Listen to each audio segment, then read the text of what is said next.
What? What you laughing at? Oh, you're already live.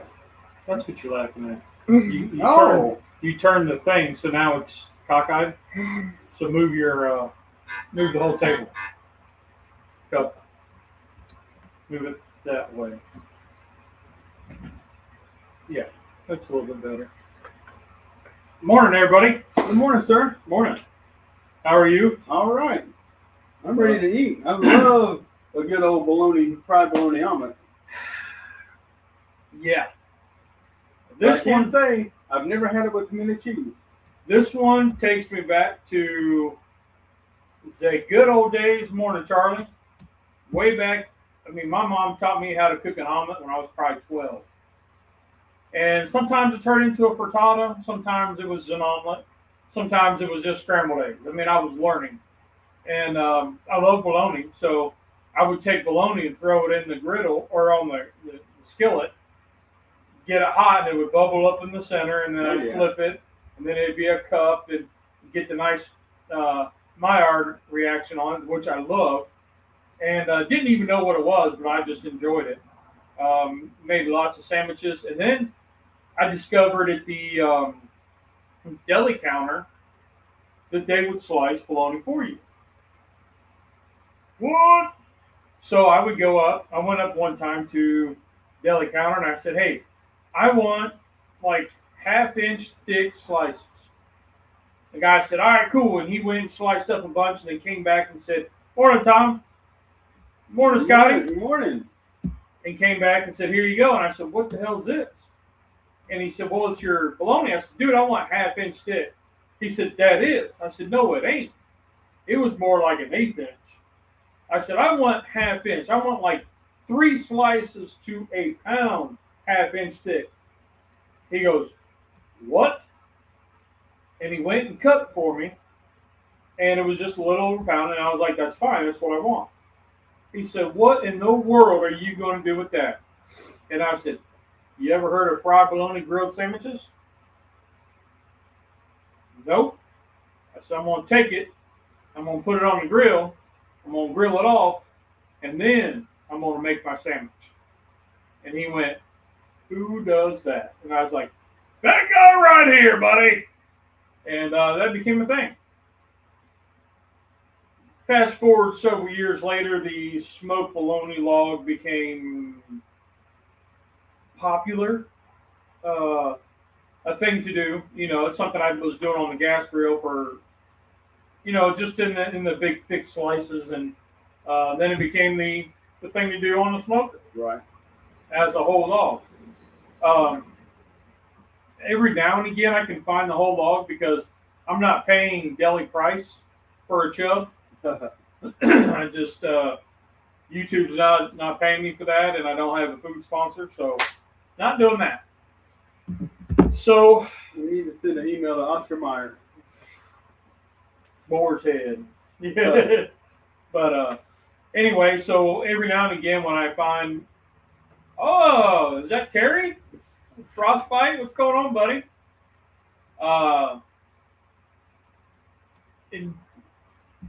I would just say invented the fried. Yeah, I don't want to say I invented it. It was something I was doing long before it became a barbecue thing. But every now and again I would find chubs down here at the, it wasn't a Piggly Wiggly. What was it down here? Bilo. And then what's going on, buddy?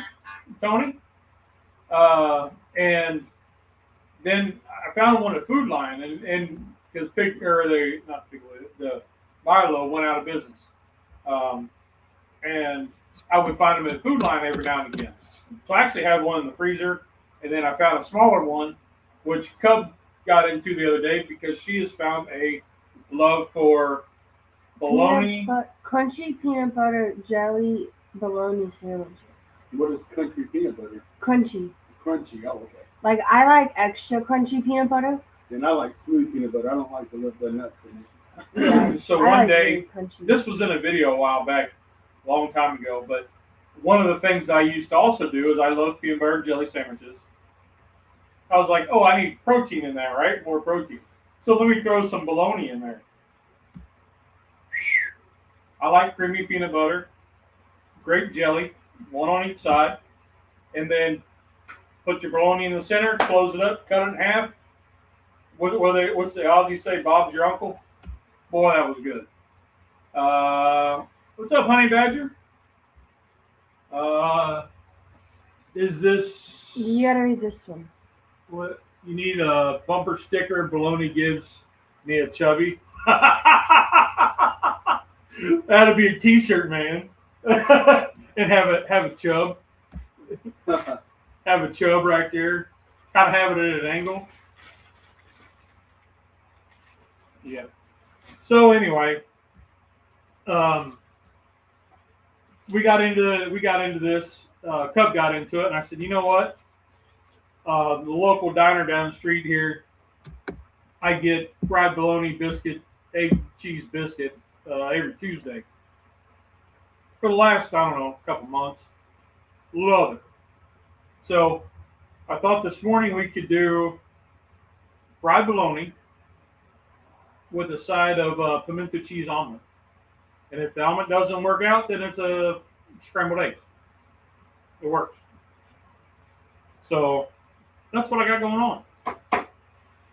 Bologna, peanut butter, and jelly. Just because you can do something doesn't mean... Hey, I'm going to tell you, Tom. You gotta try it. Don't knock it till you try it. Have you had one, Rusty? The play on salty and sweet, and it gives a little bit of texture to the creamy peanut butter and the jelly, which is really soft, so it gives a little bit of texture. Try it once, and then try it a second time, but this time toast the bread. And then tell me that it shouldn't be together. It's the same as the peanut butter breakfast sausage sandwiches. The breakfast sausage? Yeah, I don't like those as well. Not as well. Yeah, I like the bologna, but I mean, a kid in the late 90s or in the 90s, I mean, you did what you could, right? You know, Well, I was a kid too, and I never put peanut butter and jelly on my bologna sandwiches. I love a fried bologna sandwich, and for breakfast, I'll make bologna, egg, and cheese, and I'll butter the bread, and I'll actually toast it like a grilled cheese sandwich. Mm-hmm. But I've never put peanut butter and jelly on my Have you had a fluff nutter? Now I they don't are like marshmallow cream. Just give it a try, and then next week let me know what you guys think. Because even if you don't like it, your dog will love you. Mm-hmm. So, all right, well, let's go ahead and get that fired up. Let's see if you can not blow things up.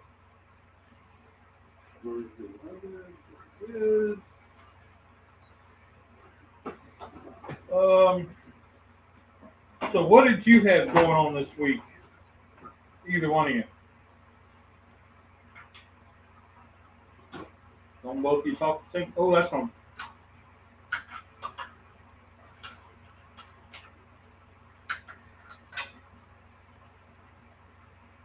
Did you unscrew the top? Yeah.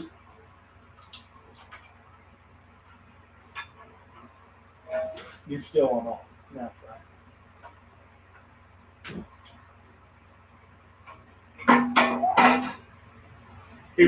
He had the dial still like between off and warm. Okay, I thought it was on warm because last week I had a little combustion experience. Yeah, I know. The bottom of the griddle plate is still sooty. So, like, I moved it yesterday, and I was like, my wife said, "What happened to your hands?" And I was like, "Can you get the door for me?" Well, you see, this time I actually took it off whenever I lit it, so nothing would be trapped under there. No, you did that because you couldn't figure out why I wasn't lighting, but it's okay. Yeah, no, I understand. But it was taking so long. I'm like, there's gas buildup. Cub, we lost the phone. That's not on me.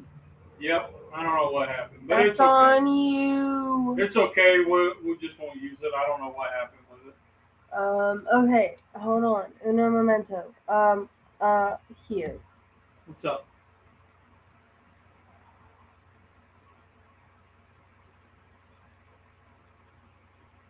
like. Oh, did you say? Oh, Laverne, like Pepsi and milk, some combination. I never got into Pepsi and milk. It always upset my stomach.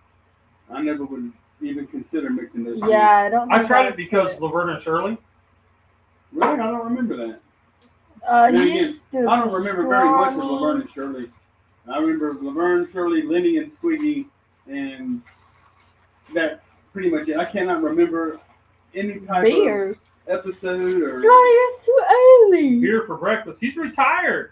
It's too Trust early. me. Scotty, if back in my day, there was nothing better. I mean, I did this way too often. But you would get these little breakfast pizzas from the Schwan Man. And they were like a biscuit dough with a little bit of gravy on it, and then cheese and eggs, and then sometimes bacon or sausage if that's the kind you got. But I would have one of those and 2 Old Milwaukee Lights for breakfast. If not, then it was Mountain Dew and Pop-Tarts. So, yeah, there's a reason why I've got troubles now. But Scotty made a video of putting a pork belly on top of a bed of carrots the other day. yes, I'll tell you what, that was upscaled. Like I mean, that was taking barbecue to another level, buddy. And I like seeing stuff like that because it is different. I've been writing down recipes and going through old stuff and seeing some of the stuff we used to do, roasting veggies for meal prep and stuff like that. Excuse me. Roasting veggies for meal preps and, kind of just a big cook kind of thing where we would do your taters and all that stuff. And I kind of miss that. So I might be going back to something like that maybe. I've got a lot. Wait, how did you get the paper off of that? Just peeled it. You can rewatch. You can rewatch and see. Cause I tried to get it off when I wanted some, but I couldn't. So I just got the chopper and I chopped it. Yeah. No, it just peels off. Is it like a peel here? No, no. Forgot what I was gonna say. I don't know. You're welcome. Yeah. So we're going to now. I like thick cut bologna, not like the thick cut that Oscar Mayer puts out. I mean, I'm talking. I want 1/2 inch thick, 1/3 pound to a slice kind of thing. And I love bologna, but that's too much for me. I don't like it that thick. The thick cut that you get in Oscar Mayer, I think that's a perfect size. Yeah, I would put 2 or 3 of those together to make a sandwich. That's me. That's why I went to the Chubb and started doing it this way. Just for not getting my hands all Juicy. bolognified. Oh yeah. Want me to mail you a drink? Oh, a chunk. A chunk? Never try. What? Never try, never fail. Oh wait, we need to go here. Yeah, go up a bit. So we were talking about Scotty's. He's talking shit.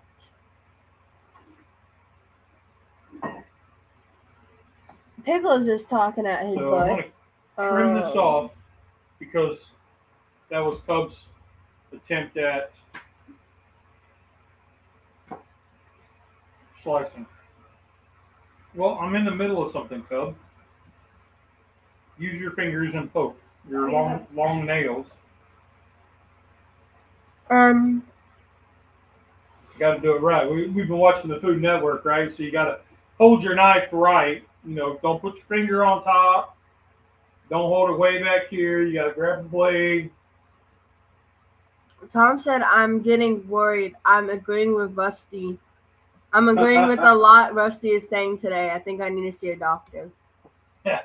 Maybe you should go to Scotty's house and have a beer for breakfast. That's one thing. I never did do beer early in the morning. I don't know why, but it just wasn't me. Oh, I used to. Well, so I worked night shift for off and on for 25 years. And as a, early teens, I was working night shift. And, I mean, we would get off work 6 in the morning, go to the bar. Or we would go to the golf course. What bar is open at 6 in the morning? In the 90s in Ohio, there was in the cornfield, Ohio. Yeah, there was a few. Oh wow. Yeah, there was times I even had to go pick the bartender up because she overslept. Yeah, but anyway, we would go to the golf course. We'd be like one of the first ones on the golf course at daybreak, still dew covering everything, and we would either bring a 12-pack and then buy a 12-pack there. That way they didn't, if they saw you drinking, they knew you bought some there. But they didn't know how much we had in the golf bags. But anyway, we would go out and, when you're out there and it's just freshly covered with dew, the sun's coming up, and you see the little lines, it was easier to follow the ball where the ball went.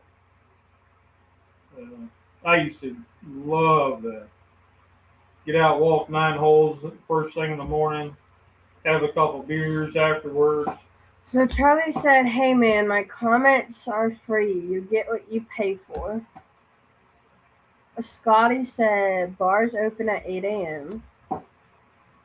Tom said, Not around here. The Ruckmore in Worthington, Ohio would open up at 8. A friend work nights and go in and get breakfast, beer, and play pool. So there was one place I used to go to, and we get hot. Yeah. One place I used to go to, you can grease you down. It was a little spot called the Rainbow, and it was a little hole-in-the-wall spot. Been there for a long time in Sydney, and what was interesting is I would go in, I'd sit at the bar, and I'd get a beer, and I'd watch the news, and she had a little griddle, and I would get a cheeseburger and fries. Sometimes fries, sometimes not. But I would get a cheeseburger, have a couple beers, and then I'd head on. Whether I was going to another bar or going home, one of the two. But anyway, the what had happened was the lady, I was going in there for months. And then she finally looked at me and she said, "Are you Gary's boy?" I said, "Yep. That's my dad." She said, "Okay, just wondering." Didn't know who she was. Come to find out, she went to school with my old man. So she knew my old man. And then, it wasn't until later, and I said, "Dad, funny thing happened." And I'm telling this lady that I've been going to the Rainbow, and he said, "Why are you going in there?" And I was like, "Because they're open," type thing, right? Go ahead and throw that piece on here too. I can cut that up and dice it up and put it in my omelet. He's like, so anyway, we talked about it. And I said, "This lady," and I kind of was telling him about it, and he goes, "Oh, Judy, that's the Judy." And I was like, "What?" And then he knew her because they went to school together. Right. And he goes, "Oh, okay." So it was an odd connection. And then one day I was there way past time. I mean, it was afternoon, like lunch rush. And I come out of the back room, and some of the guys that I knew from church or farming or whatever were in there having lunch. And I was like, "What are you guys doing in here?" And then we started talking. They're like, "Damn, you're old enough to be in here." And I was like, "Yeah, not really." But, it was just kind of it ended up being kind of a little local watering hole. But we went to Al's Pizza in Sydney the other day. Nice. They used to have the best cheeseburger pizza in town. There used to be a bar beside, really close to Al's, called the Triple T's. I didn't go there much because it was a little rougher crowd. I mean, if you wanted to score some drugs, that was a good spot to go first thing in the morning. We went a few times, but almost got into a lot of trouble in there. So every time I went, so I just stopped going. Yeah. one of those things, right? I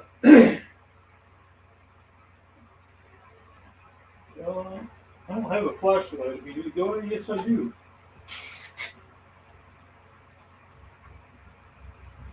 You can see. Yeah. This is a Blackstone light. I picked it up. It was on clearance for like $12, and or something. Maybe it was like $12, I think. I probably should have got a couple more, but I thought I'd try it. I mean, it goes out, goes up like that, and then it twists. So like, You can put it any angle you need it. well, it goes like that, straight, and then like that. So it doesn't turn all the way around, but it's okay. And it's got a magnet on it, so it'll hold spots. It's come in handy a few times. So, I'm gonna pour it. It's easier to cook and cook than using this. Thank you, sir. yeah, I was trying to have everything handy. I'm trying to think ahead a little bit. Leave everything in. Well, there's that smell coming. Oh, yeah. Bologna. Yeah, man. I tell you what, I like that smell. So, Cub, what's your week been like? What did I do? You had a dinner last night. Oh, yeah. I'm trying to see what else I did this week first. Okay. So I had a job interview last Sunday. So what's this job interview for? I mean, obviously a job, but Shaved snow desserts. shaved snow. So Yeah. it's like shaved ice. Yeah, but no. Okay. I don't quite know what I'm getting into. And then I went to Mikey's house on Tuesday. The new boy. Yeah. And then I had to go fill out papers yesterday at my new job. And then I went to dinner with my boyfriend and his family to celebrate his mom's birthday. And you went somewhere local to them, right? Yes. His mom has gone there since she was 10. Okay. So it was one of her childhood favorite spots, and then it became the family's favorite spot. As it tends to do, yeah. So we went there last Give me a night. bottle of water over there. And being by the whites. Just a little. This is what I use for cleaning the griddle. I put it in that other squirt bottle. Trying to be a little fancier. You know.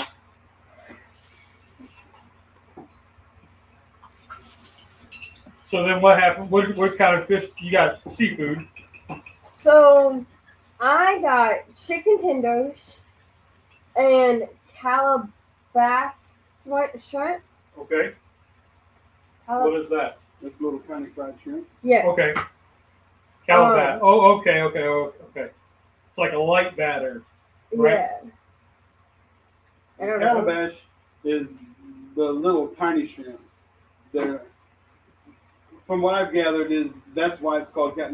You get a plate of normal size or large fried shrimp. That's not calabash. It has to be the small, tiny fried shrimp. Yeah. Like popcorn shrimp. Right. But they brought out, like, you know how some places do like bread and butter. Yeah. They brought out hush puppies, and then it was just a lot of seafood. There you go. So then, you don't know what else you had? Just that, okay? I tried a scallop. Oh, you loved it, didn't you? I hated that. What? Man, scallops. I hated that. They're freaking amazing. She's a texture kid. So the texture was probably Recently, off. seafood's just made me not feel good. Like, it's just made my stomach hurt and my head hurt. So she had said this place, it was like a buffet, And if you ordered, they went to the buffet and then loaded up a plate and then brought that to you. And then if you had, that was a half portion, right? Yes. And then the whole portion, if you ate that whole plate, they would bring you another plate, a full plate. So it was all seafood, fried seafood that had been sitting on a buffet, who knows how long. So it wasn't crunchy anymore. It was still soggy. And it was very, like, you could tell that it was like a mom and pop shop. Yeah. Like, you know when you see, like, on Kitchen Nightmares, how you see places and you're like, oh, they probably shouldn't work here. Oh, yeah. Yeah. That good, huh? They're talking about hamburger pizza and how it shouldn't be a thing. I agree. I love pizza, but I am a very traditional pizza person. It must be pizza sauce, pepperoni, mushrooms, onions, and cheese. I don't want a barbecue chicken pizza, a hamburger pizza, a taco pizza. I don't want none of that other crap. I want a pepperoni, mushroom, onions. That's it. I don't know why. I just do not like being adventurous on my pizza. And it can't be the wood fire oven. Wood fire oven.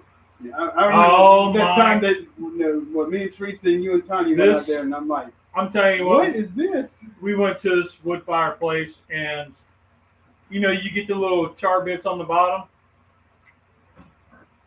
The fit this guy threw was worse than the conversation about cilantro or Italian sausage. It was not. I couldn't figure out why people would like burnt bread on their pizza, burnt crust.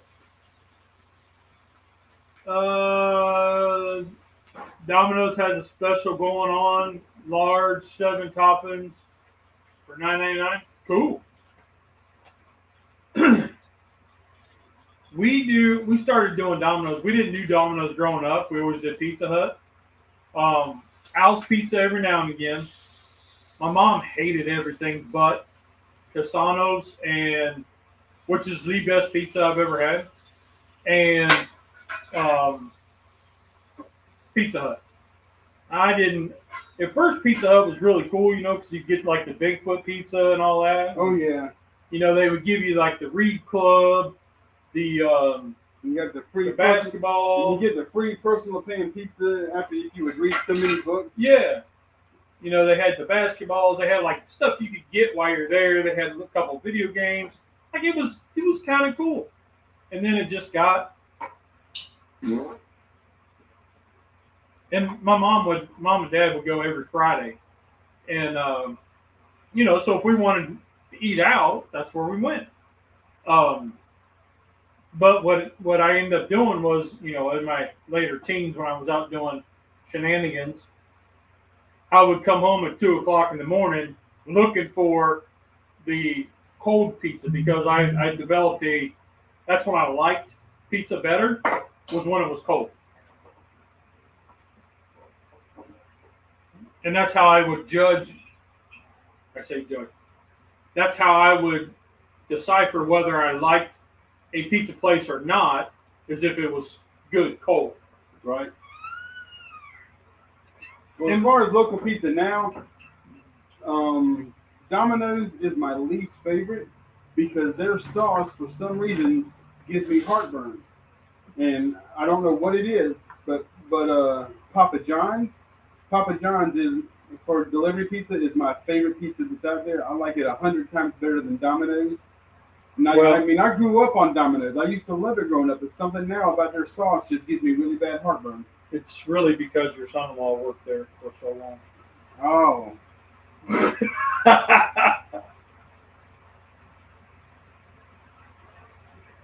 See, I pour this slow so then it starts to set up. That's my trick. But I got to do it on the Blackstone too. Now, I take my pimento cheese.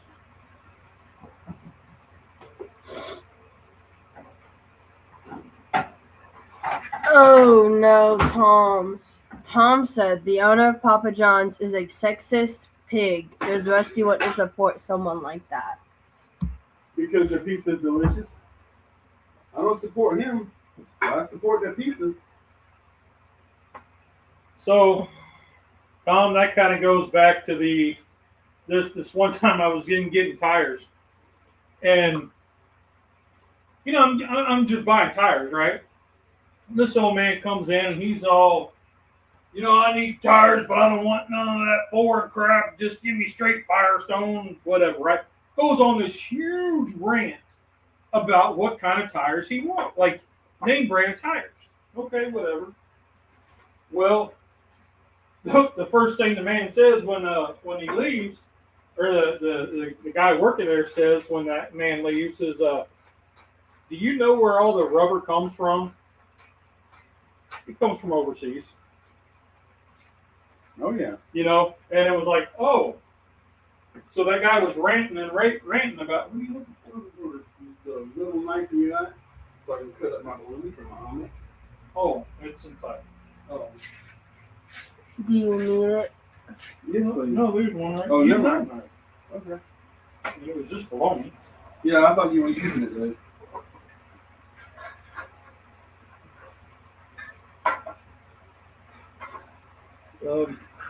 One show we just finished actually, and this omelet is making me think of it. We watched this show. It's called the Julia Child Challenge. I don't know if anybody's seen it, but that was actually a really good show. Cooking, it's kind of like it was a cooking show, obviously, but it was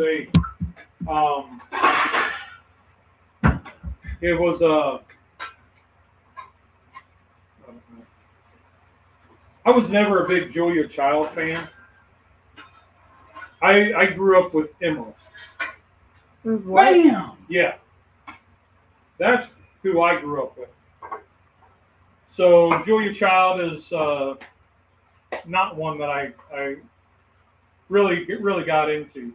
She reminds me of a grandma, so it's kind of cool to look back a little bit now.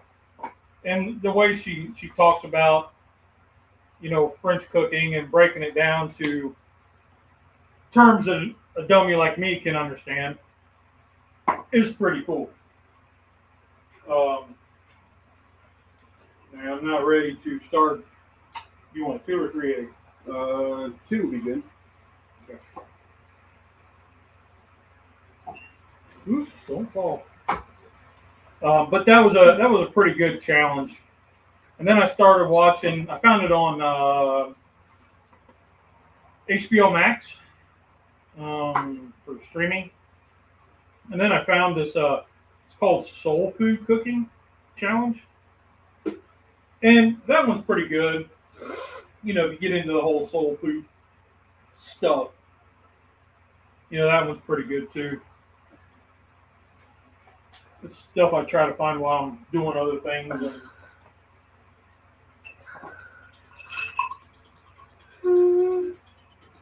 I watched a thing yesterday. It was 3 people.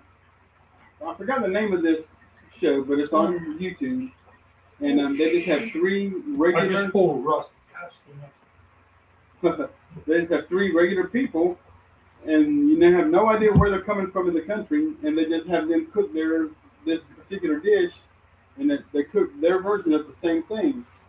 And yesterday it was shrimp and grits, and one person was from Louisiana, one was from Chicago, and one was from Arkansas or something. Anyway, just regular people, and they talk about their recipe and how long it's been in their family and their ingredients. And I'm like, what do you mean ingredients? You got shrimp and you got grits. But no, they had freaking tomatoes, onions, celery, garlic, smoked sausage, peas, carrots. I mean, it was like a freaking gumbo. How long have you lived in the South? Since '79. And you were in Charleston? Yeah. I mean, shrimp and grits is a pile of grits with shrimp on top of it. I ain't never seen this. Looks like a freaking vegetable soup or something. I mean, But granted, I don't eat grits. I never have. I don't like them. I can't say I never have. I have eaten them. That's why I know I don't like them. But I was really shocked at all the ways that they were making shrimp and grits, because this was like a gumbo on top of and the grits were so creamy and mushy. They looked like mashed potatoes. Yes. I ain't never seen grits look like that. And when I was seeing these things, I'm like, man, you know what? I actually think I would try that. Especially whenever all that looked like gumbo on top of it. Tom said Julia Child was on live once. Everyone died when she said, "You must always beat your meat." Then he says, "I think Rusty lived in a cult for several years."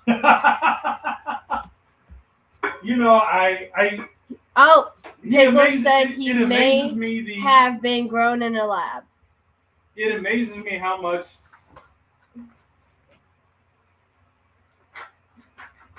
now you just saw it work.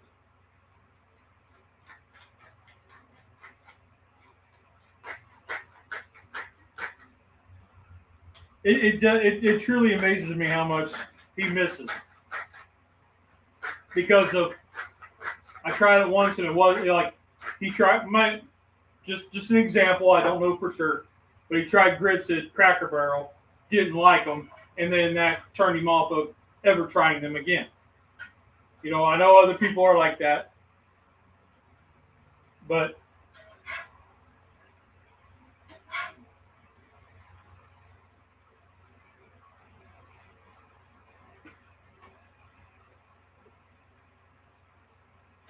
What's y'all's plan for the day and the week? I don't know. It is supposed to be hot as all get out today. Yeah, it's up to 84. Yeah, almost 90. Today, I'm gonna nap.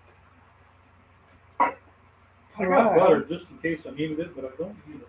Tomorrow, I start my job. And then I'm off Tuesday. Wednesday, I go back to do some more training. Thursday, I have orientation for cosmetology school. And then this coming Monday, not tomorrow, but next Monday, I start cosmetology school. Nice.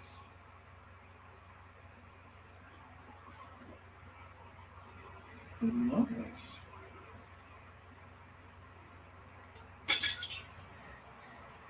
Okay. Tom said typical Buckeye works like a well-oiled machine until it really counts and utterly fails. Badger, no, go back. Said, for once I'm with Rusty, grits are not good. Pickles said 90 here yesterday, hardest day in March since 1970. And then, yeah. Yeah, yesterday I cut my grass for the first time this season. So that means that grass is going to start growing up and being a freaking jungle for the rest of the season now. Now you got loads of pepper on there. Good. I love pepper.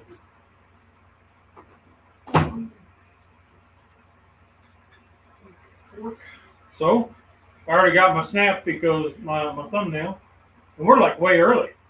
Yeah, real early. So get a yapping. Yep.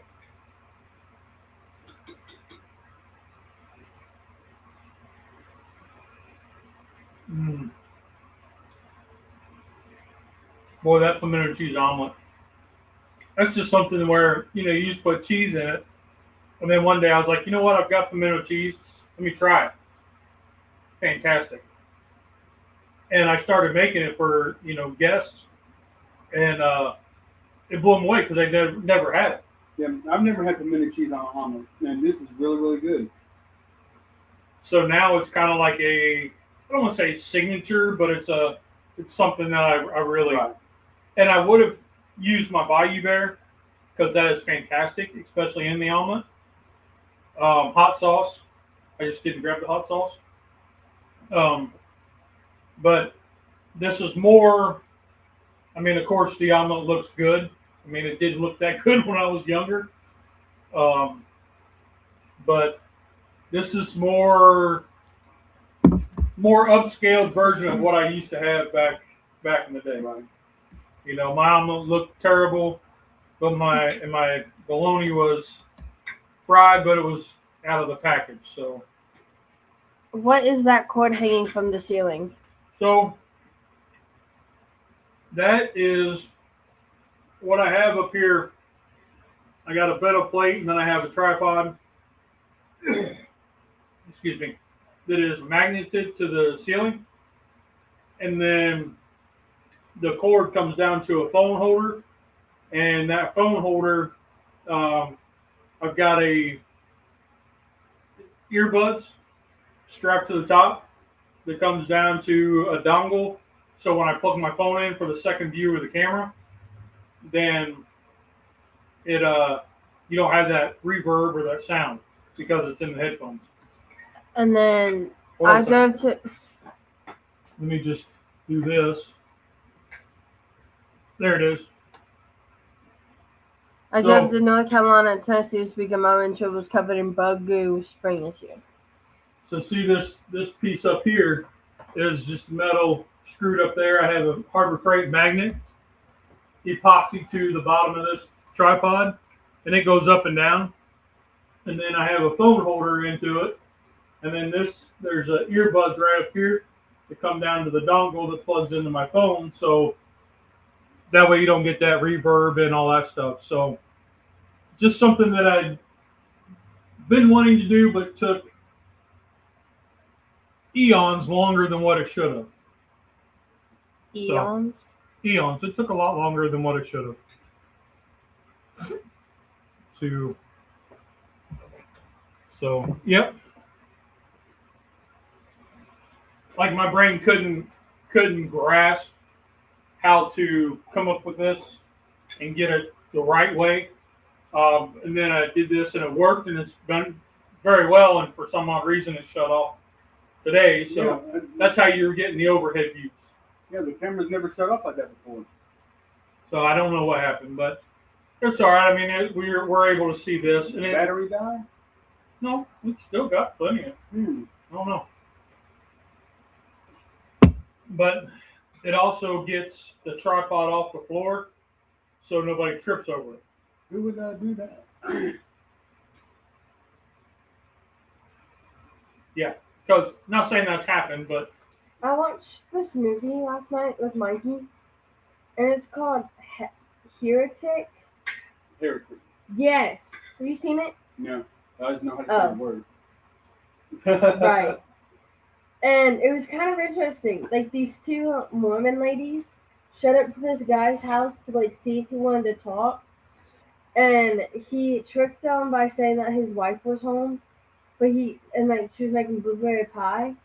But the candle was homemade blueberry pie scented. Ooh.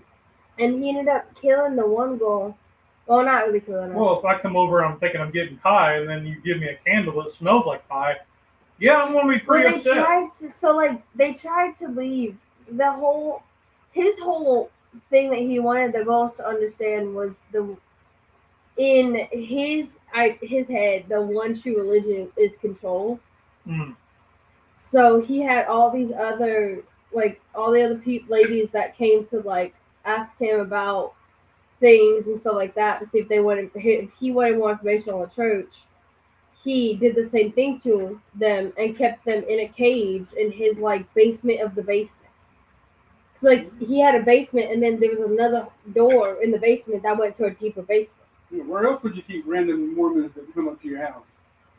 I don't know. And it was just like his whole thing was he wanted them to be like, the basement will get full, or the Mormons will quit coming. like his whole thing was that he wanted this one girl, I think it was like Paxton, was Sister Paxton. He wanted her to realize that, like, everything, her life has been set up one specific way, and she's made no quote unquote choice in her life. Yep. And then he ends up dying, and so does everybody else. And I was like, well, that's just a mind Yeah, mine Jobby. Yeah. Yep.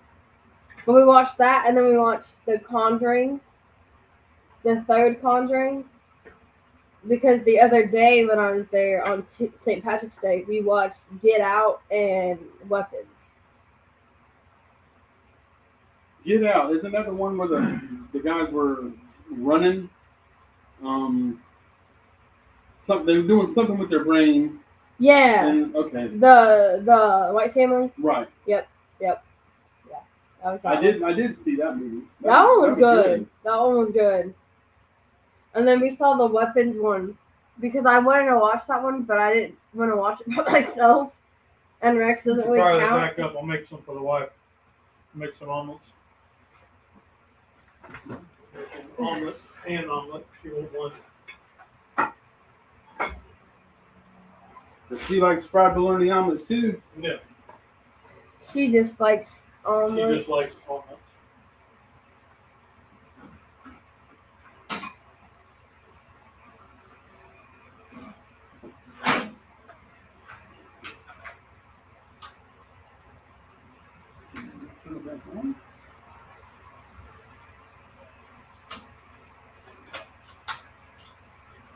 You didn't turn the gas on. I did. That was the first thing I did.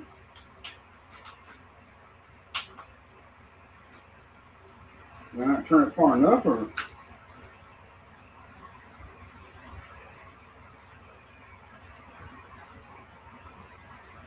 I know it can't be empty already. No, it's not registered on the thing.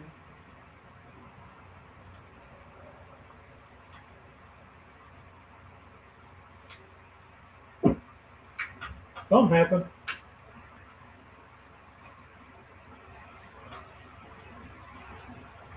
I don't know. I guess she's not getting it on. Well, maybe that burner will fire up. Well, no, it's not building up pressure on the Oh. gas regulator. So welcome to How Many Men Does It Take to Get the Fire to Go? Especially when we're unfamiliar with this apparatus. We've never used it before. Right. This is foreign technology. What's tapping it gonna do? Sometimes it'll There's a release. diaphragm in the regulator, and if it's stuck, you can tap it, and it'll wiggle the diaphragm.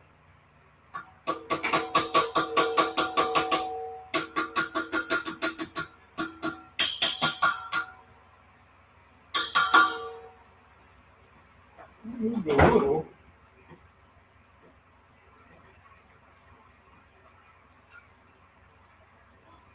There it went. Okay. Now, Here we go. nice. Maybe it was in vapor lock. Little pair of channel locks, man. That's all it takes. Those are the TX ones. Okay, so now I'm going to make the wife some omelet. Move all this stuff back over because I'm going to have something to do. Grab 2 eggs. So, probably got enough grease on Yeah, you. I'm just trying to spread it to the middle. Okay.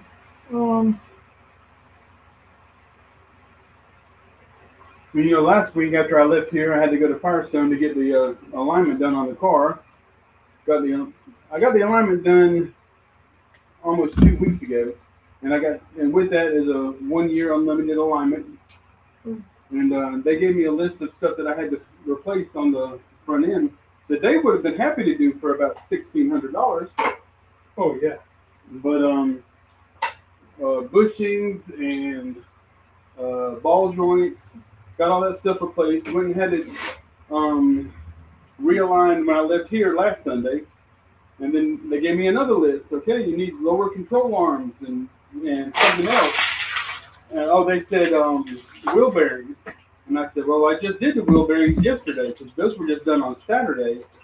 And so that had me thinking, okay, they're just making stuff up now to try and get more money because those wheel bearings are brand new yesterday. And you could actually look at the car and you could see the brand new silver shining nuts where everything was put together. But anyway, they said I needed lower control arms and they showed me pictures of the bushings. So ordered them. We just got those replaced yesterday. Seth come over to the house, jacked it up, and he did it for me. And so I got to be there again today at 2:00 to get the front end aligned again. And the whole front end suspension of the van's been replaced now. It happens, man. I know with Pay when I looked into hers, I was just going to do a brake job, and we pulled the front brakes off on the one side, and the rotor or the caliper had actually cut into the rim of the tire. You know, the tire. Right. And I was like, what in the world is this? As I got into it, I found that the A-arm is connected to the ball joints, all one piece. Mm-hmm. And the ball joint was completely shot. So instead of it being like this, it was set like that. And the tire actually, the rim was riding on the caliper, which tore it up. So I had to replace that. Never done that. Great. I will say last night, the first light came on the car. Uh-oh. And I'm going to leave. It's like 10:00, and I was heading out. And The gas light, hopefully. no, Mikey opens the doors and stuff like that, and he goes to start the car, and he goes, "The check engine light's on." I said, "Oh, no, it's not." He goes, "Do you have a sensor in the car?" And I said, Your reader. I have a sensor. That's why the light's on. And he was like, "A reader." And I was like, "No, I don't have that in my car." So he goes and gets his, and I call Mom, and I'm like, "Hey, Mom, check engine light just came on. He's grabbing the reader to check it out before I drive home." And it came up as like 2.0 something or other leak. So, yeah, so it's probably your gas cap. And Mom was like, "Well, they said that that light came on and they took it to the shop and nothing was wrong with it." And I was like, "I just wanted to let you know because I didn't know what that meant." You know what I mean? But then I get almost fully home, and it starts once I cross this South Carolina line, downpour. And I was like, "Oh, Last night? Yeah." Did we get rain last night? Yeah. Yeah, I never heard anything. I was in bed by 3:30, but Yeah, Yeah. it was when I got up this morning, the back pavement was wet.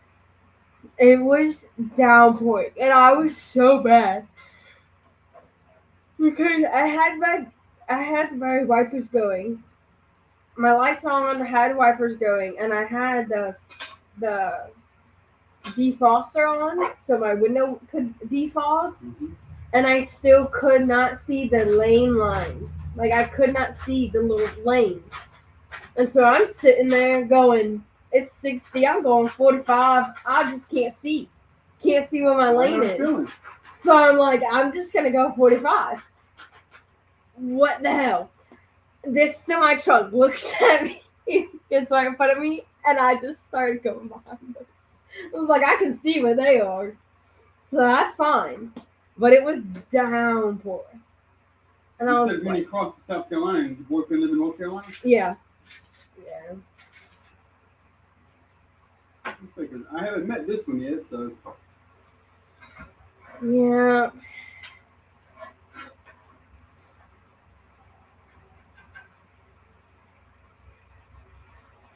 I think Tom mentioned that this was like a French omelet. And I saw, so I was like, yeah, I don't know. This is just working. On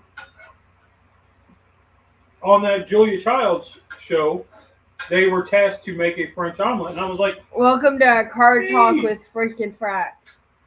Tom told me I was making a French omelet. I didn't know what that was. Freaking Frack.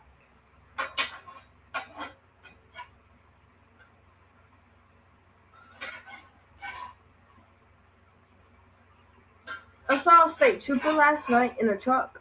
Yeah, there's been quite a few out in unmarked cars. I watched one guy get pulled over. because on 485 it's 70 miles per hour. Yep. So I'm going 70. Cruise control's on. I'm going 70.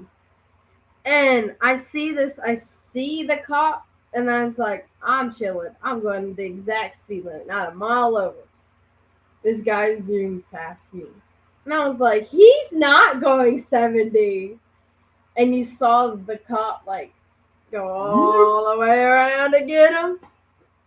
And I laughed so hard when I passed where they were. So I was like, there was some kind of a very heavy police presence on I-77 yesterday. Because coming from Cherry Road to Dave Lyle, there was like 6 or 7 cars pulled over. And at the bridge overpass, there was 2 guys sitting out of their car with their guns, radar guns, pointing down as all the traffic was going. yep. And all the cars parked on the side, the police on the side, going out and chasing the ones that they point out. But it was really busy Friday. But like you, I don't care. Speed limit 70, my cruise control goes on 70. Yeah. And Well, I it's don't like, drive interstate, so so every if once I in hit a while, 45, I think I'm going too, like over 45, I feel like I'm going too fast. Like I'm feeling out of control. every once in a while, I'll go 5 over. Every once in a while. But after getting pulled over for going 3 over, nah. If that thing says 45, I'm going to go 45. Because I'm not getting pulled over for ridiculous again. Right. She learned. It was 3 over the speed limit. And I got a $76 ticket and 2 points off my license. Like, that's ridiculous. When you went to court, Oh, I didn't go to court. I you just was on the paid the court because ticket. you wouldn't have got a ticket or a fine or anything for 3 miles. I just paid it. I was like, Depends on the judge.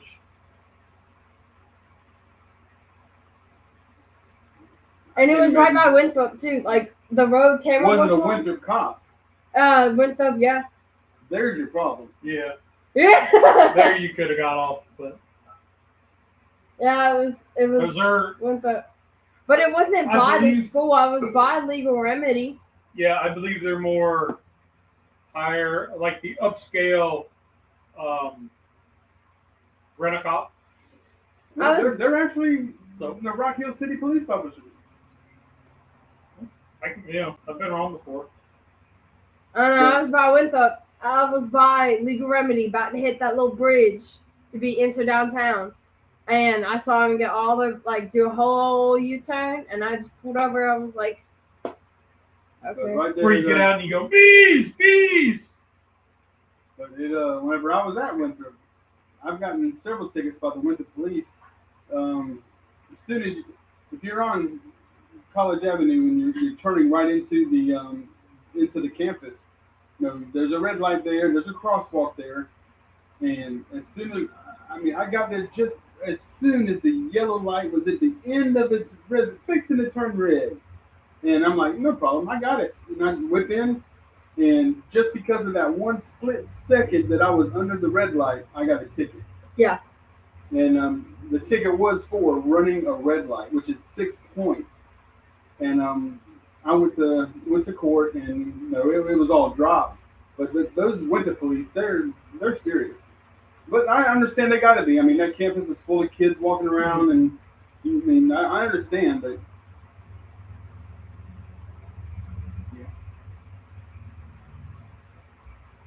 So, it's any culinary adventures this week? Yesterday I made homemade McRib sandwiches. I used my 3D press. I went out to the food line. I got some ground pork and just like I told you earlier, I was intending on making just little thin quarter-pound patties, but they had the ground pork on sale, so I bought more than I needed. By the time I got home, I mixed everything together and I had my scale out, put everything on the scale, divided it by 6 because the pack of buns had 6 buns in it. Ended up being half a pound patties. So these were half pound McRib sandwiches. So they were really, really big. Pretty hearty, yeah. But still, I used Head Country barbecue sauce and slivered onions and pickles just like McDonald's does. And they came out great. They were just huge. Yeah. I've got 3 packs of stew meat laid out now, thawing out. I'm going to be making homemade beef stroganoff tonight for dinner. Okay. Okay. I came across a recipe for the chicken stroganoff. Oh, really? And I was like, oh, yeah, we'll have to do that one morning. I just didn't get. We went to the grocery and I got Boston Butts instead of anything else. They were on sale this week at Food Line up until Wednesday, so go hit up Food Line. Yeah, whenever I was there earlier in the week and I saw it, that's why I texted you a picture. 99 cents. They're 99 cents again if you need anything. Yep, and I wasn't going to do them, but then I was like, I haven't just cooked a pork butt just to cook in a long time. Not for a video, not for somebody else or whatever. So I just picked up 2 of them. I got them as close to weight as I could. For even cooking, you don't want one that's 2 pounds heavier taking longer. You want them about the same weight. So I got them within ounces of each other, and it was just a fun cook. I pulled the drum out, and I kind of stretched the charcoal that I had. Probably should have had more, but what I had worked. I fired the drum up, and just like the old days, man. I just seasoned up the pork butt. I used my new Al Pastor seasoning. Really got it in there, and then after about 2 hours or so, I came in and just kind of mopped with some pineapple juice, and then every half hour after that, for a couple hours, I put more pineapple juice on. Came time to wrap, I made the marinade for the Al Pastor and used that in the wrap. Finished them off. I mean, it was a great cook. The color was fantastic in this pulled pork. The flavor wasn't as much there, but I think when I go to make it, I'll make up a batch of the seasoning or the marinade, and then add that in, so it'd be like an Al Pastor sloppy pulled pork. Right. So I think that'd be good, but no, it was just an all around fun cook that I needed to do. Like, it felt great to not worry about a video. I took some pictures for Chefstemp, but I haven't posted those yet. But no video, it was just a cook. And that was fun. So, needless to say, it was a long day yesterday, because in between, once I got them on in the morning, the wife's like, hey, I need to run to the store. So I ran to the store for her, and came back. I started working on the computer stuff, trying to get that thing together. And then, while keeping track of the butts and whatnot. And have you used the new press that I made you yet? Nope, not yet. I was going to see how the deeper ridges worked out. I'm a bum. I didn't get any ground meat out this week. I had 2 days. I had different appointments, so it was kind of, my days were chopped up. Right. It is on the list to do. I just haven't got there. Like I said, I was just going to see how those deeper ridges worked out. The only plan on my day is to go back to sleep. So yeah, I can't do that. I can't take a nap during the day. Oh, I call it afternoon land. You're welcome. I always go 5 over. It was kind of a chopped up week for me. No motivation to do much of anything. So I sat in front of the computer and typed a lot. Here, I thought the book was coming, going to be done in about, within the end of the week, as far as uploading, typing, and all that. And then, of course, as you're scrolling through, you're like, oh, I need to put this in there. I need to put this in there. So now I've added a dozen or 2 more things to add. So that's an ongoing process, and I'm spending about 4 hours a day on that.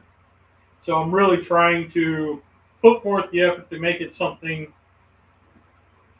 the kids will enjoy.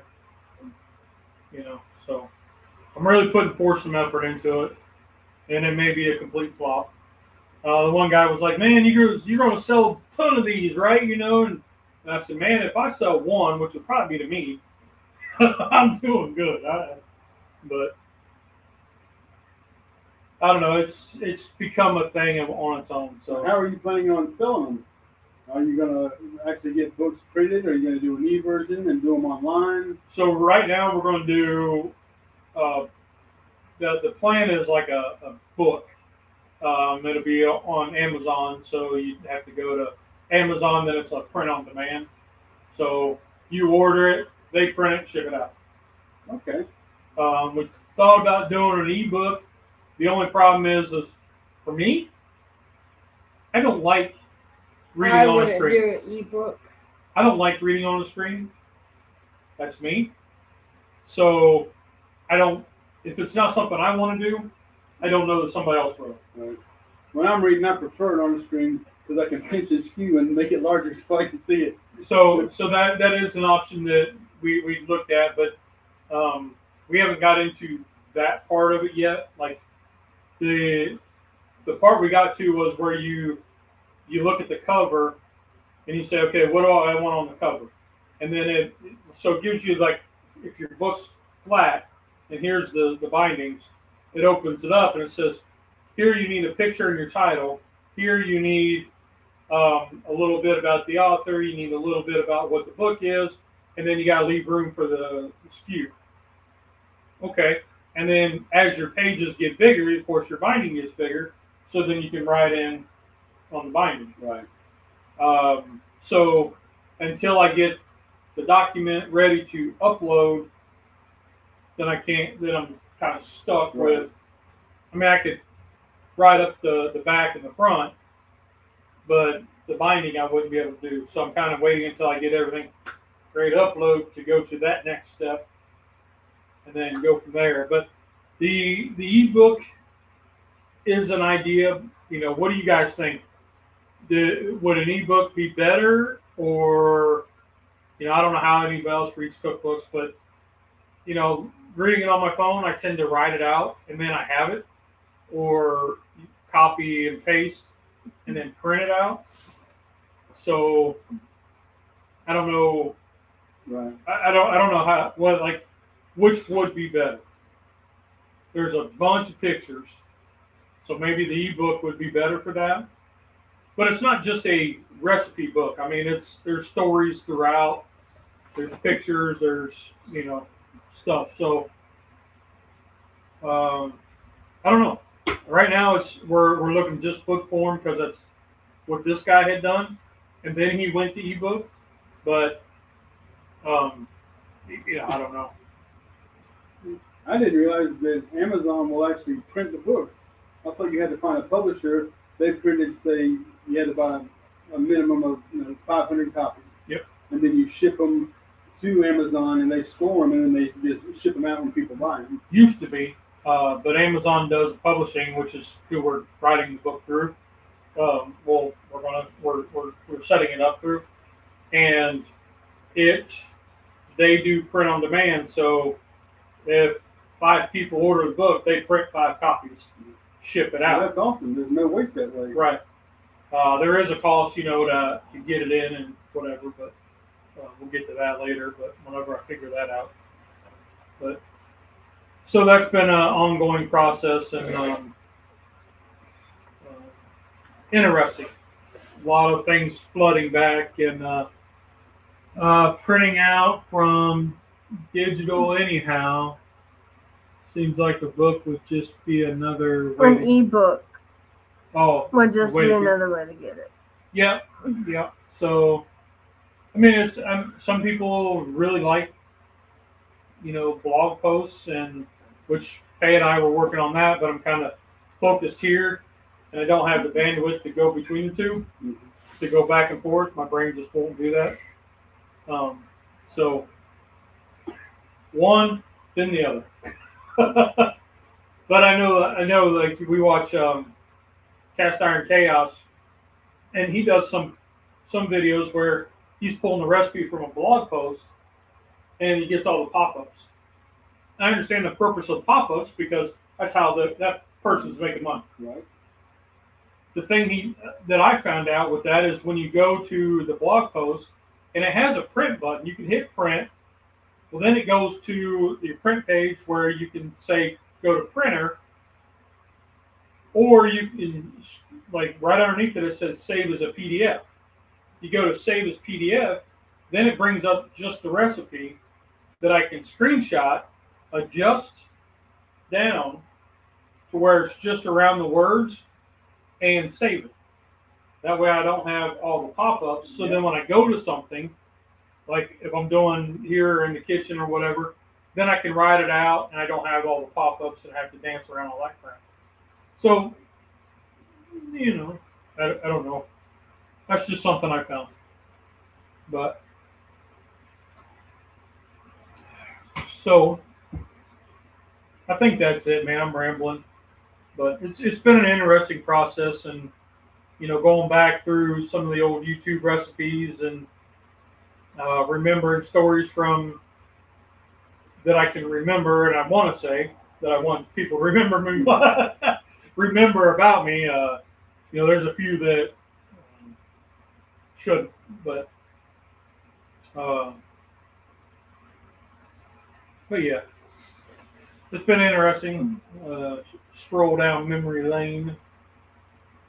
So It's almost time to start cooking outside again.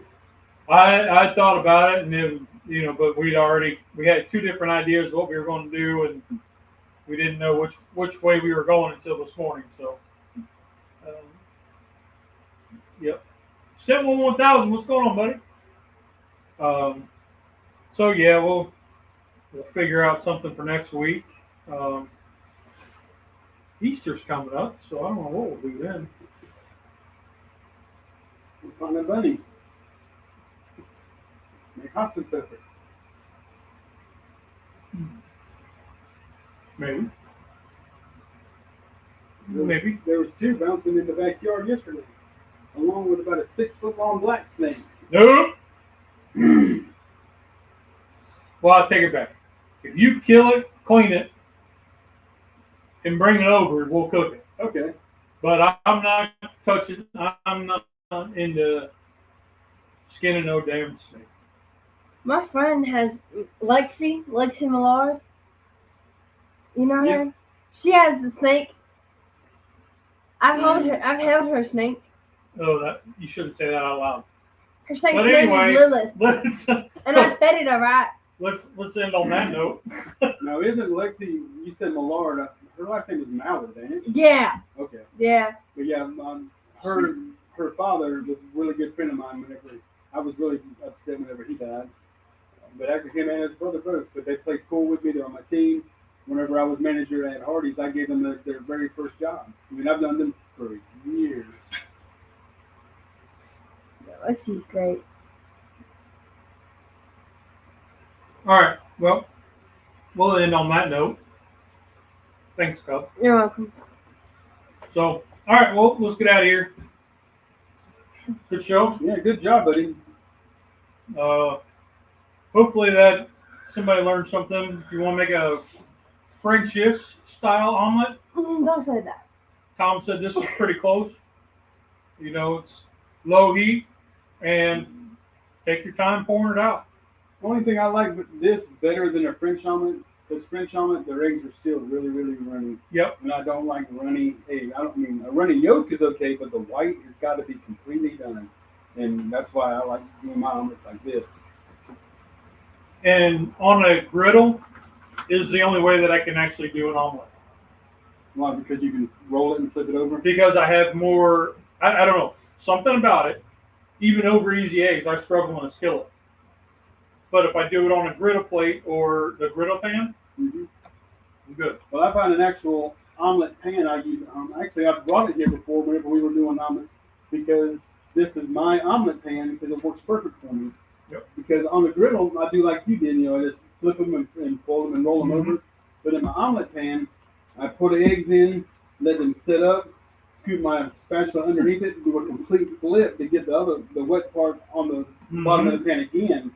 Then I put all my seasoning stuff on it, and then I half the egg, and that's how I do it in my skillet. Yeah, 71000. They're folded. But you know, they do their scrambled eggs the same way. Their scrambled eggs are so wet.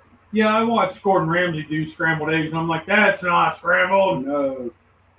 Yeah, that's more hotel style, I think. But anyway. All right, well, let's get out of here, Cubbo. You want to send us out since you're right in front? There's 2 rules in cooking. Did you have fun? Did it taste good? Rock on. You guys are awesome. We'll see you guys next week. Have a great week, guys. And try the peanut butter and jelly and bologna sandwich. Let's be careful out there.